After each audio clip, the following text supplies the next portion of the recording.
tomto videu si ukážeme, ako nastaviť PHP verziu na hostingu.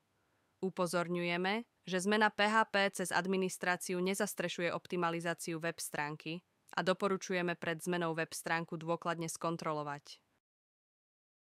Ako prvé, otvoríme zoznam našich služieb a vyberieme doménu, pre ktorú chceme vykonať zmeny.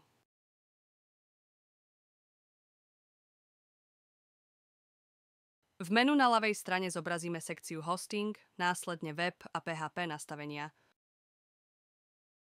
Tieto nastavenia nám umožňujú vybrať si z vopred nainštalovaných verzií na serveri. Vyberieme si požadovanú PHP verziu a nastavenia uložíme. Nastavenia sa vzťahujú na hlavnú doménu.